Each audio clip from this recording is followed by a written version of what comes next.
Good morning बच्चों।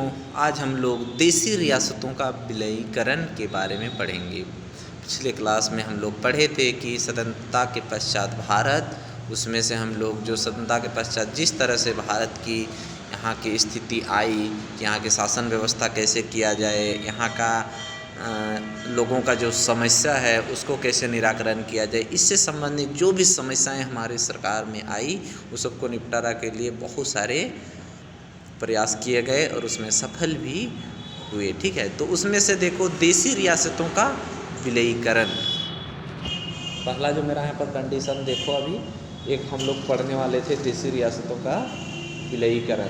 भारतीय स्वतंत्रता अधिनियम के अंतर्गत, जो भारत का जो स्वतंत्रता अधिनियम के अंतर्गत देसी रियासत, जो छोटे छोटे राजाओं के राज्य थे जिनकी संख्या लगभग 562 थी, तो याद रखोगे स्वतंत्रता के पश्चात हमारे देश में 562 देसी रियासतें थी। तो ये क्वेश्चन पूछेगा एक चीज़, ठीक है, कि स्वतंत्रता के पश्चात हमारे देश में कितने देसी रियासतें थी, जिनका आकलन था ये है 562। तो यह स्वतंत्रता दी गई कि वे अपने शासकों के शासन में रहे अथवा भारत या पाकिस्तान दोनों में से किसी एक में सम्मिलित हो जाए। तो उन लोगों को यह स्वतंत्रता दी गई कि वो अपने इच्छा अनुसार क्या, या तो वो भारत में रहे या तो पाकिस्तान जाएं या तो अपने शासक में ही स्थापित रहे। तो वे अपने शासकों से प्रताड़ित होकर उतना दिन से किसी के गुलाम रहने के कारण, क्योंकि राजा महाराजा की गुलामी से उन लोगों को बंधुआ मजदूर की तरह काम करना पड़ता था, जिसके कारण वो लोग क्या करें कि उन लोगों के सहमति के अनुसार ही क्या किया गया, ये बोला गया कि आप लोगों को इच्छा अनुसार या तो आप भारत में आ सकते हैं या तो अपने जिस छोटे देशी रियासतों में जकड़े हुए हैं उसमें रह सकते हैं। ठीक है, या तो देखो शासन में ही रह सकते हैं या तो वो अपने छोटे से शासन में रह सकते हैं अथवा भारत या पाकिस्तान दोनों में से किसी में सम्मिलित हो जाते हैं। ये उन लोगों को छूट दी गई। तब बहुत सारे देशी रियासतें हमारे देश में मिलना चाहा और मिल भी गया, ठीक है, सम्मिलित हो जाए। यह एक गंभीर समस्या थी, तो यह हमारे देश के लिए एक बहुत ही बड़ा गंभीर समस्या थी। वो आश्वासन दिया गया कि आप लोग अपने शासन में ही रहें अथवा भारत या पाकिस्तान दोनों में से कहीं जा सकते हुए अपने लिए स्वतंत्र हो, ऐसे बोला गया। तो यह भी एक गंभीर समस्या। इन रियासतों के विलयीकरण का श्रेय, और ये जितने भी छोटे छोटे जो देशी रियासतें थे हमारे देश में टोटल 562, इसमें से सभी का जो विलयीकरण में महत्वपूर्ण भूमिका निभाई थी वो डॉक्टर सरदार वल्लभ भाई पटेल ने। तो सरदार वल्लभ भाई, लौह पुरुष सरदार वल्लभ भाई पटेल को जाता है, जो भारत के प्रथम गृह मंत्री थे। तो ये भारत के, याद रखोगे, स्वतंत्र भारत के प्रथम गृह मंत्री सरदार वल्लभ भाई पटेल थे। और जितने भी देशी रियासतों को मिलाने में सबसे बड़ा योगदान सरदार वल्लभ भाई पटेल का था। उन्होंने वही इंस्ट्रूमेंट ऑफ एक्सेशन के द्वारा एक उसके पास एक दस्तावेज तैयार किया हुआ था। उसने एक दस्तावेज तैयार किए थे जिसका नाम था इंस्ट्रूमेंट ऑफ एक्सेशन, के द्वारा तमाम देशी रियासतों के शासक को भारतीय संघ में सम्मिलित होने के लिए तैयार किया।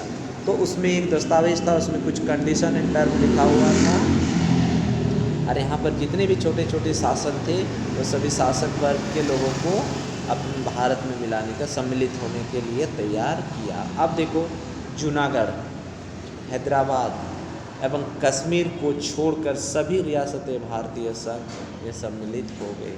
तो अभी भी देखो, आज हम लोग देखें कि जम्मू कश्मीर हम लोगों का एक क्या है, यूनियन टेरिटरी बन गया, यानी केंद्र शासित प्रदेश बन गया। इससे पहले हमारा जो जम्मू कश्मीर था ये क्या था, केंद्र शासित के अंतर्गत नहीं था, वो एक भारत का अभिन्न अंग था, परंतु उसका अपना संविधान, अपना नियम, अपना कानून, अपना सरकार था, और वो अपने अनुसार काम, वो अपने अनुसार अपना शासन व्यवस्था और काम करते थे। तो और देखो तुम लोग, इससे पहले जब ये जम्मू कश्मीर को ये केंद्र शासित प्रदेश बनाने से पहले कितने सारे विवाद आते रहते थे हमेशा। तुम लोग देखते होंगे तरह तरह की घटना, दंगा फसदा, घुसपैठी, इस तरह से तरह तरह का आक्रमण। तो क्योंकि वो अपने मनमाने से अपने शासन चलाते थे और वो भारत सरकार की बात को नहीं मानते थे। तो उस समय जम्मू कश्मीर जो इतना दिन तक लगभग विवाद बना हुआ है, पिछले साल क्या हुआ कि इसको एक केंद्र शासित प्रदेश के रूप में बनाया गया, ठीक है, 19 में, यानी 2020 में नहीं, 2019 में इसे केंद्र शासित के रूप में दर्ज दिया गया और इसे केंद्र शासित बनाया गया। अब इसका शासन डायरेक्ट सेंट्रल से होता है।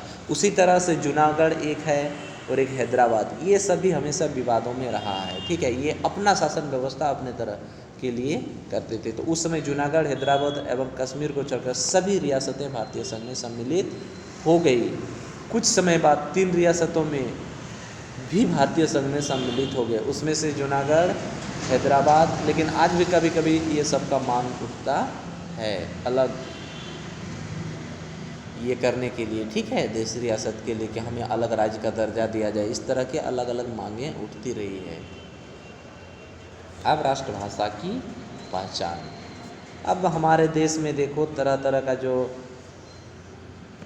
क्या बोली जाती है, और यहाँ के शासन व्यवस्था को बनाए रखने के लिए किसी एक भाषा को तो राष्ट्रीय भाषा के रूप में दर्जा दिया जाए, जिसमें कोई भी कामकाज, ऑफिशियल वर्क या प्रशासनिक कार्य या तो जो शासन व्यवस्था का कार्य सम्मिलित हो, इसके लिए एक राष्ट्रीय भाषा की पहचान की गई। तो देखो जितने सारे जो हमारे समस्याएं हुई, इनमें से देखो सबसे पहले शरणार्थियों का पुनर्वास हम लोग पहले ही दिन पढ़ चुके थे, अभी पढ़े थे इसकी रियासतों का विलयीकरण, अभी पढ़ रहे हैं। तीसरा में देखो राष्ट्रभाषा की पहचान। तो राष्ट्रभाषा की पहचान तो क्यों की जाती है, यानी कोई भी राष्ट्रभाषा का दर्जा किसी को देने के पीछे कुछ कारण होता है कि हमारा काम काज, चाहे वो ऑफिशियल कार्य हो, चाहे कोई भी सरकारी काम हो, चाहे किसी भी तरह का सरकारी काम हो, एक भाषा निश्चित होना चाहिए। क्योंकि हम लोग हर 4-5 किलोमीटर में जाते हैं तो हम लोगों का भाषा में कुछ न कुछ परिवर्तन होता है, कुछ न कुछ चेंजमेंट होता है। लेकिन लिखित रूप से कुछ ऑफिशियल और के तौर पर किसी एक विशेष भाषा को दर्ज दिया जाए और ऐसे भाषा बनाया जाए जिसको राष्ट्रीय दर्ज या राष्ट्रभाषा पहचान की जाए, ऐसे भाषा के बारे में पहचान करने लगे। तो देखो भारत एक बहुभाषी क्षेत्र है, हम तो पहले ही तुम लोगों को बोल दिए कि भारत एक बहुभाषी क्षेत्र है। यहाँ हर क्षेत्र, हर कस्बे, हर जगह पे, हर स्टेट में क्या है, अलग अलग भाषा बोले जाते हैं, इसीलिए इसको बहुभाषी, जिसमें 179 भाषाएं एवं 544 बोलियां बोली जाती है। तो भारत में याद रखोगे कितने भाषाएं हैं, 179 भाषाएं एवं 544 बोलियां बोली जाती है। इतना भाषा प्रमुख रूप से है, लेकिन इसी का अपभ्रंश भाषा जो टूट के बनता है, उससे रिलेटेड भाषा इतना सारे बोली जाती है लोकल क्षेत्र में। इसीलिए राष्ट्रभाषा की पहचान करने का प्रश्न अत्यधिक कठिन बन गया। इतने सारा भाषा होने के कारण हमारे देश में राष्ट्रभाषा का पहचान करना बहुत ही कठिन हो गया। इतना बड़ा देश में हिंदी को सरकारी भाषा के रूप में मान्यता प्रदान की गई, और हिंदी को इनमें से पूरा भारत में एवरेज निकाला गया कि सबसे ज़्यादा कौन सी भाषा बोली जाती है, तो उसमें से पता चला कि हिंदी को बोलने वालों की संख्या सबसे अधिक है, जिस कारण हिंदी को सरकारी भाषा के रूप में मान्यता दी गई। यानी सरकारी कामकाज में सिर्फ हिंदी भाषा का प्रयोग किए जाएंगे, और उसके साथ साथ इंग्लिश का भी सरकारी भाषा के रूप में, मतलब सरकारी काज के लिए दिया गया। लेकिन हिंदी को राष्ट्रभाषा का मान्यता दिया गया, लेकिन हिंदी को सरकारी भाषा के रूप में मान्यता प्रदान की गई। परंतु यह सभी राज्यों के ऊपर इसलिए थोपी नहीं गई क्योंकि यह केवल 40% भारतवासियों के द्वारा ही बोली जाती थी। तो यहाँ एक प्रश्न आ गया, यदि हम हिंदी को 100% कर देते सरकारी भाषा के रूप में, तो इसमें भी प्रॉब्लम आने लगा, क्योंकि हिंदी बोलने वालों की संख्या 40% थी। पूरा भारत में हिंदियों की संख्या 40% थी, बाकी 60% अलग भाषा, यानी बाकी 60% लोग क्या हिंदी भाषा जानते हुए। जैसे हम लोग दक्षिण भारत की ओर उठ के चले जाते हैं तो उन लोग हिंदी भाषा जानते ही नहीं, बिल्कुल तमिल, तेलुगु या इंग्लिश जानते हैं। तो इन लोगों के लिए बहुत ही प्रॉब्लम होने लगा, जिस कारण से हिंदी को 100% सरकारी भाषा यानी राजभाषा के रूप में दर्जा नहीं मिली। ठीक है, फिर भी आज हम लोग हिंदी को एक राष्ट्रभाषा के तौर पे देखते हैं, और हर जगह ऑफिशियल वर्क क्या हिंदी भाषा में ही बोला जाता है, और साथ ही साथ इंग्लिश का भी। तो देखो आगे 40% बोली जाती है। भारत में भाषाई राज्यों की स्थापना के कारण प्रांतीय भाषाएं पनपी। ठीक है, तो भाषाई राज्य, तो भाषा के आधार पर भी कुछ जो स्थानीय और प्रांतीय के कारण पनपी, जो हिंदी के अतिरिक्त 21 अन्य भाषाएं को संविधान की 8वीं अनुसूची में सम्मिलित किया गया। तो तुम लोग जीके में पढ़े होंगे कि हिंदी के अलावा बाकी और 21 भाषा को भारतीय संविधान में मान्यता दी गई। क्यों दिया गया? क्योंकि ऐसे बहुत सारे राज्य हैं जो हिंदी भाषा को बिल्कुल नहीं जानते हैं, तो उन लोगों के लिए कोई भी ऑफिशियल कार्य या मतलब कार्य करने या संसद में हमारे भारत सरकार के द्वारा जो भाषा के लिए जो वार्तालाप के लिए प्रॉब्लम होने लगा, इसीलिए वे सब भाषा को भी मान्यता दी गई। ये तुम लोग जानोगे हमारे भारत के संविधान की अनुसूची में कितने भाषाएं सम्मिलित है? 22 भाषाएं सम्मिलित है। भारत की संविधान में के 8वीं अनुसूची में 22 भाषा को सम्मिलित किया गया है। हिंदी के अलावा अन्य 21 भाषाएं, मतलब सोच रहे हो, हम लोगों का जीके में है, देख लेना एक बार, ठीक है, कौन कौन भाषा है। तो हिंदी और ये 21 भाषाएं, यानी कुल मिला के भारत के संविधान के 8वीं अनुसूची में 22 भाषा को सम्मिलित किया गया है। इसीलिए और इसे अनुसूचित भाषाएं कहा जाता है। हिंदी भारत की सरकारी भाषा है और हिंदी भारत का जो सरकारी भाषा है, लेकिन केंद्र और राज्य की सरकारों के कार्यकलाप के बीच पत्राचार हिंदी एवं अंग्रेजी दोनों का प्रयोग रखा गया। लेकिन इंग्लिश को इसीलिए रखा गया क्योंकि हिंदी तो एक राज्य विशेष में बंटवारा हो गया, हिंदी भाषा राज्य विशेष में बंटवारा हो गया, लेकिन इंग्लिश वो पूरा भारत के लिए लागू कर दिया गया कि जैसे हिंदी भाषा में बोलते हैं पत्राचार के लिए तो कोई बात नहीं, लेकिन हिंदी भी बोल सकते हैं और बाकी कोई भी 21 अन्य भाषा जो संविधान में मान्यता मिली हुई है उसको बोल सकते हैं, और उसके अलावा इंग्लिश भी बोल सकते हैं, वो सभी राज्यों के लिए मान्य कर दिया गया। तो हमारे जो क्या है सरकारी भाषा के रूप में हिंदी को रखा गया, लेकिन केंद्र तथा राज्य सरकार के कार्यालयों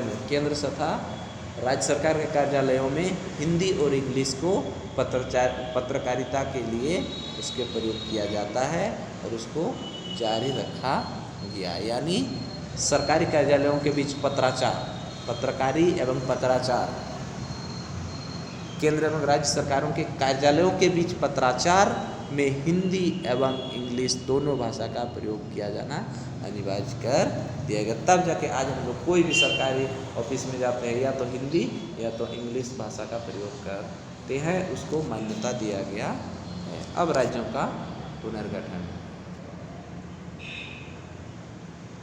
राज्यों का स्वतंत्रता संग्राम के दौरान अधिकतर नेताओं ने महसूस किया कि स्वतंत्रता के बाद भाषाई समूह के आधार पर राज्यों का गठन किया जाना चाहिए। तो जैसे हमारा देश अलग हुआ, स्वतंत्रता के बाद हम लोगों का नेताओं लोग, यानी हमारा देश अलग होने के बाद, स्वतंत्रता के बाद क्या किया, हमारे देश के जो भी नेता थे वो लोग सोचा कि क्यों न हम भाषा के आधार पर राज्यों का बंटवारा कर दें। ऐसे उन लोगों का मन में आया विचार। लेकिन 1948 में गठित समिति ने संस्तुति की कि भाषाई राज्य का पुनर्गठन संभव नहीं है। लेकिन 1948 में एक समिति का गठन किया गया और वो क्या किया कि भाषा के आधार पर राज्यों का पुनर्गठन संभव नहीं है, इसे उसने बोल दिया। कोई भाषाई समूह है जैसे कन्नड़, मलयालम, ये सब साउथ इंडिया है, देखो कन्नड़, मलयालम, मराठी जो पश्चिम भारत की और गुजरात से नीचे महाराष्ट्र में आदि बोलने वाले समुदायों ने भाषाई राज्य के निर्माण के लिए आंदोलन करने प्रारंभ कर दिए। तो ये कुछ ऐसे राज्य थे, मतलब ऐसे भाषा बोलने वाले कुछ ऐसे राज्य थे जिसने आंदोलन करना स्टार्ट कर दिया। क्यों? क्योंकि हमें भाषा के आधार पर अलग राज्य दर्जा होनी चाहिए। सबसे तीव्र विरोध तेलुगु भाषा क्षेत्र में आए, और ये इसका सबसे बड़ा विरोध तेलुगु भाषा क्षेत्र जो दक्षिण भारत तमिलनाडु में बोली जाती है, यहाँ बोला जाने लगा। इससे आए जो कभी मद्रास प्रेसिडेंसी रहा था। परिणाम स्वरूप तेलुगु भाषी क्षेत्रों का मद्रास प्रेसिडेंसी से पृथक कर दिया गया तथा 1 अक्टूबर 1953, याद रखोगे 1 अक्टूबर 1953 ईस्वी में नए राज्य आंध्र प्रदेश का जन्म हुआ। तो ये बहुत ही इम्पोर्टेंट क्वेश्चन, भाषा के आधार पर कौन सी राज्य को सबसे पहले अलग किया गया? तो आंध्र प्रदेश को कब किया गया? 1953 ईस्वी को। भाषा के आधार पर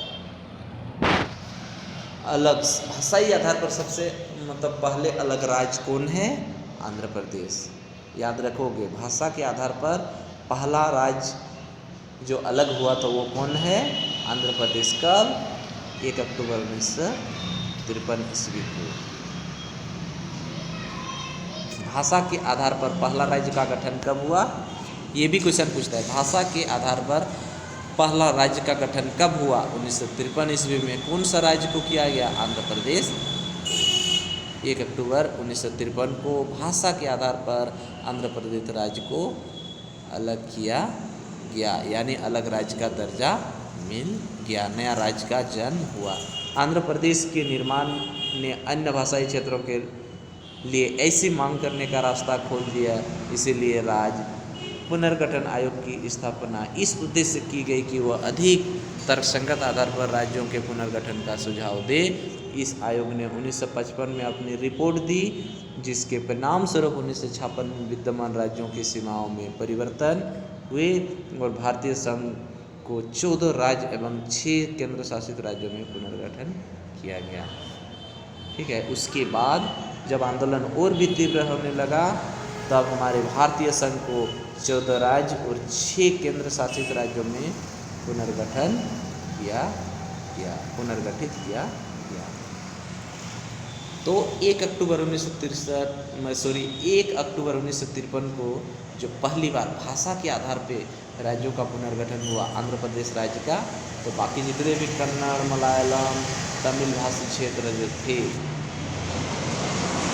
मराठी लोग थे, ये क्या किया? अपना आंदोलन को तीव्र कर दिया, जिस कारण से जो राज्य पुनर्गठन आयोग की स्थापना की गई और 1956 में विद्यमान सीमाओं में, तो 1956 में उसके बाद 14 राज्य और 6 केंद्र शासित में क्या किया? उसे पुनर्गठित कर दिया गया। तो याद रखोगे, स्वतंत्रता के पश्चात हमारे भारतीय संघ में इतना राज्य थे और इतना संघ शासित प्रदेश थे। यह भी जनता के अनेक वर्गों को संतुष्टि नहीं कर पाया, और ये जो 6 राज्य और ये जो 14 राज्य और 6 संघ शासित प्रदेशों में बांट गया, फिर भी आम जनता के लिए संतुष्टि नहीं हुई। कहीं ना कहीं आंदोलन चलते रहा। ये 14 राज्य और 6 केंद्र शासित राज्यों का पुनर्गठित से लोग संतुष्ट नहीं हुए, क्योंकि हम लोग का देश में हर एक क्षेत्र में अलग अलग टाइप के भाषा बोलने के कारण, अलग भाषा पाए जाने के कारण फिर से लोग राज्यों का पुनर्गठित का यानी अलग राज्य का मांग करने लगे। और यह भी जनता के अनेक वर्गों में संतुष्टि नहीं कर पाया। जो बोल दिया हमने, राज्यों के भाषाई पुनर्गठन की मांग अभी भी बनी रही है। आज भी हमारे देश में भाषा के आधार पर राज्यों का पुनर्गठन की मांग होती रही है। मैं 1960 में तत्कालीन बम्बई प्रेसिडेंसी से गुजरात भाषी क्षेत्र को पृथक कर दिया, और इसी प्रकार 1960 में क्या हुआ? मुंबई यानी महाराष्ट्र से गुजरात अलग हो गया और मराठी भाषी क्षेत्र का नाम महाराष्ट्र कर दिया गया। और 1966 में पुराने पंजाब राज्य को 2 राज्यों में विभाजित कर दिया। पुराने जो पंजाब राज्य था उसको 2 भागों में बांट दिया गया, और एक का नाम पंजाब, दूसरा का नाम हरियाणा रखा गया। परिणाम स्वरूप हरियाणा राज्य अस्तित्व में आया। बाद में असम, मध्य प्रदेश, उत्तर प्रदेश,